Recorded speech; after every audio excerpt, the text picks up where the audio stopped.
പോകുന്ന കഥയുടെ പേരാണ് എല്ലാം നല്ലത് തന്നെ. പണ്ട് പണ്ട് ഒരു രാജാവുണ്ടായിരുന്നു. അദ്ദേഹത്തിന് ബുദ്ധിമാനായ ഒരു മന്ത്രിയും ഉണ്ടായിരുന്നു.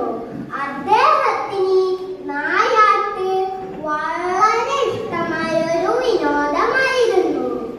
അങ്ങനെ ഒരു ദിവസം രാജാവും ഭടന്മാരും മന്ത്രിയും നായാട്ടിന് പോവുകയായിരുന്നു. അതിനിടയിൽ ഒരപകടം പറ്റി. രാജാവിന്റെ കൈ മുറിഞ്ഞു, ചോര വന്നു. എല്ലാവരും ആകെ പേടിച്ചു. പക്ഷേ എങ്കിലും മന്ത്രി പറഞ്ഞു, എല്ലാം നല്ലതു തന്നെ. ഇത് കേട്ട രാജാവ് ശോഭിതനായി.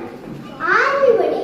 എന്റെ കൈ മുറിഞ്ഞ് ചോര വന്നപ്പോൾ എല്ലാം നല്ലതു തന്നെ എന്ന് പറഞ്ഞ മന്ത്രിയെ തുറങ്കിലടച്ചു. രാജാവ് ആജ്ഞാപിച്ചു. ഭടന്മാർ മന്ത്രിയെ തുറങ്കിലടച്ചു. അപ്പോൾ മന്ത്രി പറഞ്ഞു, എല്ലാം നല്ലതു തന്നെ. രാജാവും ഭടന്മാരും വീണ്ടും യാത്ര തുടർന്നു.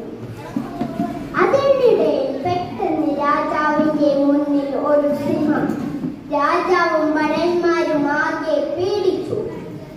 ഭടന്മാർ മരത്തിന്റെ മുകളിൽ കയറി. രാജാവ് അവിടെ ഒറ്റക്കായി. രാജാവ് ബോധം കെട്ടു വീണു. സിംഹം വന്ന് രാജാവിനെ മണത്തു നോക്കി. ആകെ ചോരമണം.